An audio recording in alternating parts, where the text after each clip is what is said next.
નમસ્કાર. બજાર અને બજેટની ખાસ રજૂઆતમાં આપનું સ્વાગત છે. હું છું પ્રીતિ દલાલ. બજેટ આવવાને હવે બસ થોડા જ દિવસો બાકી છે.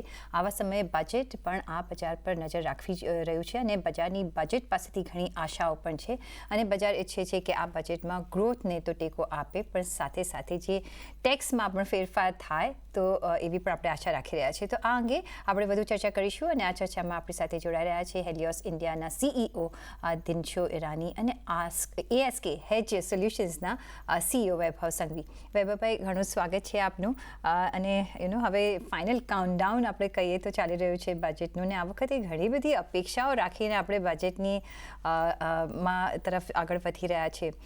પણ કઈ રીતના તમે જોઈ રહ્યા છો? ફર્સ્ટ આપણે જો માર્કેટમાં એસ્પેક્ટથી જોઈએ, કયા એવા આસ્પેક્ટ્સ તમે જોઈ રહ્યા છો જે જો ઇન્ટ્રોડ્યુસ થાય કે આવે કે ન આવે તે જે એને માર્કેટ પર મેક્સિમમ અફેક્ટ થઈ શકે છે? એઝ ફોર એક્ઝામ્પલ, જે ફર્સ્ટ જે આ વખતે બહુ જ સંભળાઈ રહ્યું છે એ છે long term capital gain tax. કઈ રીતના તમે બીજા કોઈ મુદ્દાઓ કઈ રીતના જોઈ રહ્યા છો? પ્રીતિ, સાચી વાત કહી. આઈ થિંક આ વખતે બજેટમાં સારા એવા એક્સપેક્ટેશન્સ છે અને હરેક ક્વાર્ટરથી એક્સપેક્ટેશન્સ છે. આપણે હરેક સેગમેન્ટથી એક્સપેક્ટેશન્સ છે. It becomes a very difficult task to kind of balance, બધું જ બેલેન્સ એક સાથે કરવામાં. પણ હેવિંગ સેડ દેટ, આપણે અગર મુખ્ય એક્સપેક્ટેશન્સ અગર from a capital market perspective જોઈએ અને કે ઇકોનોમિક તરફથી જોઈએ તો એક છે કે ફિસ્કલ મેથ અગર આપણે જોઈએ તો આ વર્ષમાં તો મને એકલો પ્રોબ્લેમ નથી લાગતો, કારણ કે આરબીઆઈનું સ્પેશિયલ ડિવિડન્ડ આવ્યું છે. તો આ વખતનું જે આપણે જેમ ઇન્ટરિમ વોટ ઓન એકાઉન્ટમાં જે 5.1%નું ફિસ્કલ ડેફિસિટ હતું, એને અચીવ કરવામાં આઈ ડોન્ટ થિંક કોઈ પ્રોબ્લેમ રહેશે. હાવેવર, ગોઈંગ ફોરવર્ડ જે સસ્ટેનેબલ રેવન્યુ સ્ટ્રીમ છે અને કે ફિસ્કલ ગ્લાઇડ પાથ ના તરફ આગળ વધવાનું છે, તો એની માટે શું સ્ટેપ્સ લેશે ગવર્મેન્ટ, એ એક બહુ ક્લોઝલી વોચ કર્યા રાખશું આપણે. ઓફકોર્સ ડિસઇન્વેસ્ટમેન્ટ એક એવો એરિયા છે જે પોસિબિલિટી છે જે રિસોર્સિસને બ્રિજ કરી શકે છે, પણ અત્યાર સુધી આપણે લાસ્ટ થોડાક વર્ષમાં જોયું કે એટલું ફોકસ રહ્યું નથી એમાં. So I would like to see કે પાછું એ અગર ફ્લેવરમાં આવે છે કે નહીં. બટ રિસોર્સિસ રેઝ કરવામાં શું સ્ટેપ્સ લેશો એના ઉપર ડિપેન્ડ કરશે છે અને કે માર્કેટનો રૂખ બેસે, કારણ કે કેપિટલ ગેઇન્સ એ એક પાર્ટ છે રિસોર્સિસ રેઝ કરવા માટે. સાચી વાત કહી. પણ સાથે હેલિયોસ ઇન્ડિયાના CEO દિનશો ઈરાની પણ આપણી સાથે જોડાઈ ગયા છે. દિનશોજી, ઘણું સ્વાગત છે. અને તમે કઈ રીતના એન્ડ જોશો બજેટ પર? તમારા શું એક્સપેક્ટેશન્સ રહેશે? કારણ કે આ વખતે એક ચાન્સીસ છે કે થોડું પોપ્યુલસ બજેટ પણ આવી શકે, ગ્રોથ ઓરિએન્ટેડ બજેટ આપણે ઓલવેઝ જોયું છે. કયા એવા મેજર્સ માર્કેટનો મૂડ એક સારો કરી શકે છે? Although we are seeing every day highs, પણ કઈ રીતના આપણે સ્ટ્રીમલાઇન થતા જોઈ શકીએ છીએ માર્કેટ્સને આગળ જતા? પ્રીતિજી, આભાર તમારો શો પર આમંત્રિત કરવા માટે. આવું બજેટનું આવું છે કે એકચ્યુઅલી આપણે જે સ્ટેટ હજી સુધી જે સ્ટેટ બજેટો આવેલા છે ઇલેક્શન પછીના, તે ખાસ્સા પોપ્યુલિસ્ટ રહેલા છે. તો હવે આપણે બી થોડા તમે સ્ટેટ ઇફ યુર સ્ટેટ જે છે બધા જે ઇલેક્શનમાં જઈ રહેલા છે, હમણાં મહારાષ્ટ્રનું આવેલું હતું, અગર જો તે પોપ્યુલેશન છે તો central budget I don't know કેટલું ડિફરન્ટ હોઈ શકે છે ત્યાંથી. ભારત, મને એવું લાગે છે કે પ્રોબેબલી એ લોકો એક સપોર્ટ કરશે સ્ટેટને જે ઇલેક્શનમાં જઈ રહેલા છે by way of giving interest free loans. કારણ કે જેમ પહેલે બી મેં બોલેલું છે તમારા ચેનલ પર કે 1 લાખ કરોડ એક્સ્ટ્રા મળી ગયેલા છે આરબીઆઈની તરફથી, સરપ્લસ જાસ્તી જ મળેલા છે. તે એ લોકો પાસે ખાસો અસલો છે સ્પેન્ડ કરવામાં. And this could be one of the route છે. તે તમારી ઇન્ટરેસ્ટ ફ્રી લોન સ્ટેટને આપ્યા, તે could be one of the routes. બીજું આ છે કે યુએસના યીલ્ડ્સો હાઈ જ રહેલા છે. આપણે સૂચિતલા હતા કે એકચ્યુઅલી નીચે આવશે, પણ તે બીન હાઈ ને તેના હિસાબે તમે જોશો તો પછી આરબીઆઈનું આ વર્ષનું બી સરપ્લસ જે છે તે ખાસું સારું થઈ શકે છે. તેથી મને લાગે છે ગવર્મેન્ટને ખાસો કમ્ફર્ટ છે કે એક તો એ લોકો પોતાનું ફિસ્કલ ગ્લાઇડ પાથ મેન્ટેન કરશે, ડેફિસિટ મેન્ટેન કરશે despite the budget being populist. Having said that, તમે પોપ્યુલિસ્ટ કરવાનું તમે રાખો, પણ તે પ્લીઝ ડુ નોટ ફર્ગેટ કે આપને આગળ ચાલતા બી જેમ જીડીપી ગ્રોથ થવાની છે તે ઓબ્વિયસલી તેને વાસ્તે એમ્પ્લોયમેન્ટ જોઈશે, કારણ કે ખાસા યંગ આપણા જે પોપ્યુલેશન છે તે ખાસો જોબ સિકિંગ પોપ્યુલેશન થવાનો છે. તે હિસાબે two continue with that A capex focus budget જોઈશે, ગ્રોથ ફોકસ બજેટ જોઈશે, તો તે બી તમે ધ્યાનમાં રાખવું પડશે. સો ઓલ ઇન ઓલ મને લાગે છે એક ટાઈટ રોપ વોક થશે. તો તે એબ્સોલ્યુટલી. પણ વૈભવભાઈ, જે રીતના અત્યારના આપણા ઇન્ડિયન માર્કેટ્સ જે જે લેવલ્સ પર છે, I think one of the best performing market in the world અત્યારના કહી શકાય. અને of course valuation point of view એક ડિબેટેબલ રહી શકે છે, ને એટલે જ આપણે એફઆઈઆઈઝની આવન જાવન જોઈ રહ્યા છે. પણ જે ડોમેસ્ટિક ઇન્વેસ્ટર છે હજી પણ ઘણું આપણે લિક્વિડિટી પોઈન્ટ ઓફ વ્યૂને I think each and everybody would be invested in the market in some form. કઈ રીતના તમે જોઈ રહ્યા છો આ સિનારીઓ? બિકોઝ માર્કેટને જો બજેટ કયા એવા મેઝર્સ લઈ શકે છે જેનાથી એક માર્કેટને એક વધારે સ્ટ્રેન્થ મળી શકે ને we can attract the foreign funds as well? I think Preeti, એક ખાસ કરીને જેને ધ્યાનમાં રાખવાનું એ છે કે વાઇલ ઓફકોર્સ માર્કેટને સ્ટ્રેન્થ મળે એ જોવું જોઈએ, but at the same time equally important જે આપણે એક મુખ્ય નજરિયો છે કે sustainability also is extremely important without systemic risk as well. તો જ્યારે આપણે સ્ટ્રેન્થની વાત કરીએ તો સ્ટ્રેન્થ બધી ચોરો તરફથી હોવું જોઈએ, not only from an investor return તરફથી, but on the other side જ્યાં strength is also related to કે our longer term sustainability along with not rising in terms of the systemic risk. And why I say this or stress this is because જેમ તમે કહ્યું કે in terms of the valuations, right? Valuations from in certain pockets have become pretty expensive. Now આપણે બધાને ખબર છે કે જ્યારે આપણે મોંઘા વેલ્યુએશનમાં જ્યારે ઇન્વેસ્ટ કરીએ છીએ તો આપણું જે ડિઝાયર્ડ રિટર્ન હોય છે એનું જેસ્ટેશન પીરિયડ ઘણું વધી જાય છે, અને એના વચ્ચે પ્રોબેબલી એક્ઝિક્યુશન રિસ્કનો એક મોટો શોક પણ લાગી શકે છે અગર in between. So my sense is basically to develop the whole ecosystem, અને આપણે ઇકોસિસ્ટમમાં જાળવવા માટે આઈ થિંક બધા જ પ્લેયર્સને એન્કરેજમેન્ટ આપવું જોઈએ. It is not only one sided of that investments. અને એટ ધ સેમ ટાઈમ અગર એવા મેજર્સ લઈ શકીએ છીએ જ્યાં અમારું રેવન્યુ પણ વધી શકે છે, પણ એટ ધ સેમ ટાઈમ થોડુંક ચેક પણ રાખી શકે છે in terms of the fraud, એ બધા મેજર્સ લેવા આઈ થિંક ઇમ્પોર્ટન્ટ રહેશે. I mean it can be a little more controversial from the capital market perspective.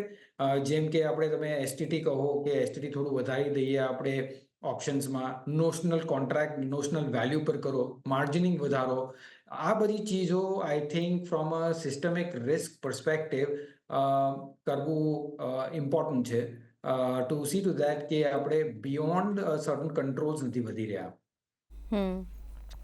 Absolutely. પણ આ દિનશાજી, આ જે સરકાર છે આપણી રિફોર્મ્સમાં ઘણી માને છે, બિકોઝ એક growth oriented budget every time લઈને આવ્યા છે ને એના માટે જે પણ ચેન્જીસ હોય, પોલિસી ચેન્જીસ હોય આપણે આવતા જોયા છે. પછી PLI સ્કીમનું ઇન્ટ્રોડક્શન આપણે જોયું, ને ત્યારબાદ આપણે એક્સપેન્શન જ જોઈ રહ્યા છે આ સ્કીમમાં.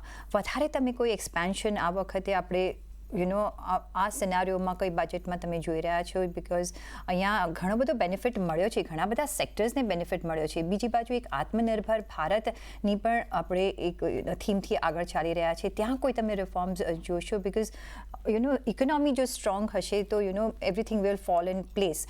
કઈ રીતના તમે જોઈ રહ્યા છો?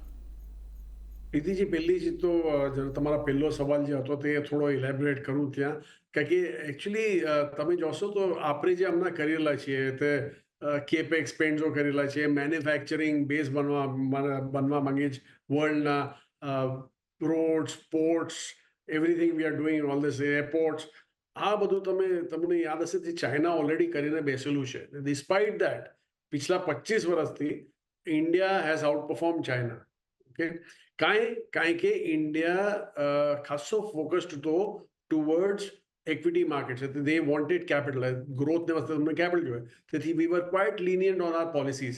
તો I think તે આપણે એક તો કન્ટિન્યુ રાખવું પડશે, because you need capital for you to grow. You need capital. ને તમે જોયેલું છે કે China, which was very diffident towards its investors, તે foreign investors અલાવ જ નહીં દેતા, Hong Kong benefited despite China, in spite of China's growth, Hong Kong was the one which benefited. તો આપણને આ નથી જોઈતું, આપણને જોઈએ છે કે તમારી ઇન્વેસ્ટર ફ્રેન્ડલી પોલિસીઝ રિમેન રહે, અને તે હિસાબે any tinkering with the capital gains tax will be very negatively taken by the world. તેથી તે જરા તમને ધ્યાન રાખવું પડશે.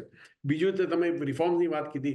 હવે બે મેજર રિફોર્મ્સ રેગેલા છે ઇન્ડિયામાં. એક તો લેબર અને લેન્ડ.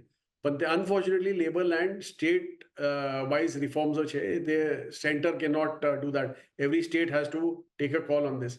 ફોર્ચ્યુનેટલી ખાસા સ્ટેટો હવે રિયલાઇઝ કીધેલું છે કે એ લોકોને બી, કારણ કે પ્રેશર એમ્પ્લોયમેન્ટનો જ છે બધી જગા. તો એમ્પ્લોયમેન્ટ પ્રોવાઈડ કરવા તમને you have to have a manufacturing base. તેની વસ્તે તમારે લેબર અને land reforms have to be in place to attract international capital. તો હવે તે તમે અગર જાઓ તો ખાસા states have improved their policies, ખાસા પ્રોએક્ટિવ થઈ ગયેલા છે towards this. So I think that will continue. અને ઓબ્વિયસલી સેન્ટરનો ફોકસ તો રહેશે જ રહેશે on this, because they also realise કે અગર તમે you want to become $7 trillion GDP ડિકેડની એન્ડ સુધી, so you have to have these policies in place to grow. Absolutely. પણ વૈભવભાઈ, તમને શું લાગે છે કે ઓલ્ધો અત્યારના India is centre of attraction છે, તમને લાગે છે કે અત્યારે પણ એક ફર્સ્ટ ચોઇસ છે, અથવા કે તમને એમ લાગે છે કે બીજો ચોઇસ નથી એટલે ઇન્ડિયા ચોઇસ છે? અને ફોર દેટ, જેમ કહ્યું કે જેમ દિનશોજીએ કહ્યું કે પહેલાં ઇન્ફ્રાસ્ટ્રક્ચર એક બિલ્ડઅપ થવું જોઈએ, અને અત્યારના આપણે એ પ્રોસેસમાં અહીંયા છે, પણ ઇટ ટેક્સ ટાઈમ કંઈ પણ આપણે બિલ્ડઅપ કરવું હોય. તો તમને લાગે છે કે એ ઇકોસિસ્ટમ જો બરાબર બિલ્ડઅપ થઈ જાય, ઇઝ ઓફ ડુઈંગ જો મળે, તો we can do much better and we can be the first choice? I think Preeti, to answer your first question, અગર આન્સર કરું પહેલા ક્વેશ્ચન ને કે આપણું, I mean, is it a forced choice? મારા હિસાબથી forced choice in the sense કે the way India economic growth થઈ રહી છે at this point in time, એવું comparable currently on a sustainable basis આગળ જતું કોઈ એવું દેખાતું નથી. તો એના કારણે અગર તમે એઝ અ ગ્લોબલ ઇન્વેસ્ટર બેઠા હો અને તમે જોઈ રહ્યા છો કે આ એક પર્ટિક્યુલર કન્ટ્રીનું વેટ કન્ટિન્યુઅસલી ઇન્ક્રીઝ થઈ રહ્યું છે, એટ ધ સેમ ટાઈમ તમે અગર જોશો તો ઇમર્જિંગ માર્કેટ્સમાં એઝ અ વેટ આપણે જે 8% હતા 4 વર્ષ પહેલા, આજે 18% પર છે. સો in short what I M trying to say is કે આપણું વેટ એક સારા એવા કટ ઓફ પર આવી રહ્યું છે, જ્યાં બધાએ એને નોટિસ કરવું પડશે અને એનું એલોકેશન્સ પણ રાખવું પડશે, from an economic standpoint. Now એ ઇકોનોમિક ગ્રોથના લીધે છે કે જસ્ટ બીકોઝ કે બીજું કોઈ ચોઇસ નથી એના લીધે છે? It's just about investors making that call from a relative perspective. Now એને કેવી રીતે ઓગમેન્ટ કરવું, એના રિફોર્મ્સ કેવી રીતે કરવા, એને સેક્યુલર કઈ રીતે બનાવવું over longer period of time. Of course I think it's a combination of both capex and probably in my view consumption as well, because આ એકબીજાને બહુ ઇન્ટરમિંગલ્ડ છે. આપણે ખાલી કેપેક્સની વાત કરીએ તો I think at a very delayed basis ઉપર તમે એનું ઇફેક્ટ જોશો ઇન ટર્મ્સ ઓફ એમ્પ્લોયમેન્ટ અને પ્રોબેબલી ઇવેન્ચ્યુઅલી ટુ કન્ઝમ્પશન. પણ અગર સાથે બેવ ચીજને બેલેન્સ કરશું તો એકબીજાને સારું એવું હેલ્પ કરી શકશે અને ઓન એન ઓટોમેટિક ડબલ એન્જિનની જેમ કાઇન્ડ ઓફ વર્ક કરશે as well. So my sense is basically budget has to balance both these two aspects. Absolutely. અને to take this point forward, દિનશોજી, એક સ્ટિકી ઇન્ફ્લેશન પર અત્યારના આપણે છે, એક આપણે ઓફકોર્સ આરબીઆઈ રિઝોલ્વ કરવાની કોશિશ કરાઈ રહ્યું છે. અત્યારના કન્ઝમ્પશન જોઈએ તો એક સ્લો ડાઉન એમાં આપણે જોઈ રહ્યા છે.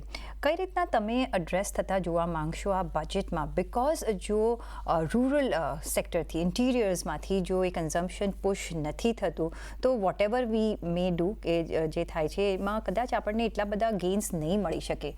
કઈ રીતના બજેટ એડ્રેસ કરી શકે છે આ સિનારીઓને? જી, એકચ્યુઅલી તમે જોવા જાઓ, actually I love the question તમે પ્રીવિયસ પૂછેલો હતો, તેથી I want to answer participate in that also. તો તેમાં હવે શું છે કે જેમ મેં મને બોલ્યું કે વેટ વધી ગયો ઇન્ડિયાનો, 8નો 18% થઈ ગયો, વિચ ઇઝ વેરી એપ્રિશિએબલ. પણ તે સાયમલ્ટેનિયસલી ચાઇનાનો વેટ જે કે 34% હતો તે 22% થઈ ગયો, 22 નહીં 23-24% થઈ ગયેલો છે હમણાં આજની તારીખમાં. તે કાંઈ થયો કારણ કે China A started behaving very badly with its corporates. Alibaba સાથે શરૂ કીધું, પછી એજ્યુકેશન કંપનીઝ, ગેમિંગ કંપનીઝ, બધાઓને એ લોકોએ શટડાઉન કીધો. તો લિટરલી જે માર્કેટ કેપ ચાઇના કમાન્ડ કરતો હતો, that kept reducing, and as a result ઇન્ડિયાનો વધતો ગયો. અને ઓબ્વિયસલી આપણી GDP growth is going to be very exciting. મને તો એવું લાગે છે કે આપણે ઓલમોસ્ટ 20-25% ગ્લોબલ જીડીપી ગ્રોથની જે ડેલ્ટા આવશે એવરી યર, તે ઇન્ડિયા કન્ટ્રીબ્યુટ કરશે અગર જો દિસ પાથ પર રહ્યો હતો. તો તેથી માય ફિલિંગ ઇઝ કે હમણાં આજની તારીખમાં ઓપ્શન નથી, તેથી India looks very attractive as such going forward. પણ we can not take that for granted. તે આપણને ખાસું મેલિએબલ રહેવા પડશે ટુવર્ડ્સ ફોરેન ફ્લોઝ. તો એક તો તે થઈ ગયું. બીજું ઇન્ફ્લેશનની જે તમે વાત કીધી, હવે મોરલેસ આ નક્કી થઈ ગયેલું છે કે જો બાઇડન કન્ટિન્યુ કરશે ત્યાં યુએસમાં, તો ઇન્ફ્લેશન યુએસમાં વધવાનું છે. અગર જો ટ્રમ્પ આવ્યો હતો, એટલે ટ્રમ્પ આવવાના જ છે. અગર જો બાઇડન કન્ટિન્યુ કીધું તો it's a matter of time before Trump comes. એટલે ટ્રમ્પની તમે જો પોલિસીઓ જોયેલી છે, તે તો ઇવન તો બોલે છે કે ટેરિફ્સ વધારી કાઢશે, ઇમ્પોર્ટ ટેરિફ્સ વધારી કાઢશે, લીડ્સ ટુ ઇન્ફ્લેશન. બીજું ઇવન કહે છે કે ઇમિગ્રન્ટ્સો બધા બહાર નીકાળી કાઢશે. અગેન લેબર અગર જો કમ થઈ ગયો તમારો, તો obviously inflation, service inflation goes up. ને ત્રીજી ચીજ he is talking about rate કટ્સો, ટેક્સ રેટ્સ કટ કરવાના, દેટ વિલ ઇન્ફ્લો, એટલે તમારી કન્ઝમ્પશન વધશે. That again leads to inflation. So obviously his policies ખાસી ઇન્ફ્લેશન હેવી પોલિસીઓ છે. તો તે આઈ એમ શ્યોર આરબીઆઈ બી ધ્યાન રાખી રહેલો છે. તેથી એકચ્યુઅલી લેફ્ટ ટુ આરબીઆઈ એવન નહીં કરતે જો વધારે તે રેટો એટલા ટાઈમ સુધી એ લોકો જે હાઈ રાખેલા છે તે નહીં રાખવાની એ લોકોની રીતે. They would have cut the rates earlier. પણ તે હવે આ બધું જોઈને I am sure rates will remain high. Inflation એક નોટિસ પર છે. એન્ડ ઇનફેક્ટ અગર જો આ બધું થયું તો obviously inflation will also rear its head globally, not only in India. તો તે આપણને જરા ધ્યાન રાખવું પડશે. ને ફૂડ ઇન્ફ્લેશન તો always is a problem with આ કન્ટ્રી. તો એનીવે આ બધું it looks very as I said tight rope walk ચાલી રહ્યો છે આરબીઆઈનો. And I think they have done a wonderful job anyways to maintain the rupee dollar rate exchange. ભાઈ, તો આ વખતે જેમ હંમેશા આપણે જોયું છે કે ફોકસ વધારે તમને લાગે છે કે હજી પણ ઇન્ફ્રાસ્ટ્રક્ચર પર જ રહેશે, બિકોઝ એક આપણે ઇકોસિસ્ટમ ઊભા કરી રહ્યા છે. પછી રેલવેઝ હોય, પોર્ટ્સ હોય, રોડવેઝ હોય, સાથે જ જે પાવર છે, ઘણા બધા એરિયાઝમાં આપણે કામ કરવાનું હજી ચાલુ છે ને બાકી છે. કઈ રીતના તમે જોઈ રહ્યા છો? કઈ ટાઈપની પોલિસીઝ અને અલોકેશન્સ તમે જોવા માંગશો?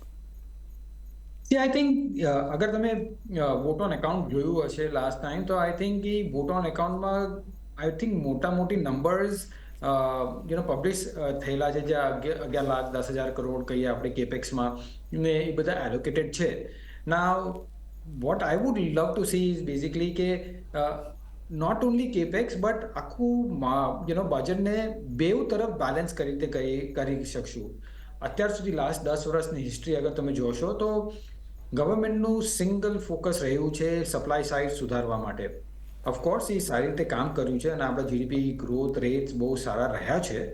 બટ અગર સમજો અહીંયાથી તમારે એક્સલરેટ કરવું છે અને તમે અગર જોશો કે 2047નું અગર તમારું લક્ષ્ય છે આપણને ડેવલપ્ડ ઇકોનોમી બનવાનું, તો આ ગ્રોથ રેટ્સને વધુ એક્સલરેટ કરવાની પોસિબિલિટી છે. અને એ અગર મારે કરવું હશે તો how is it that I can probably support the economy?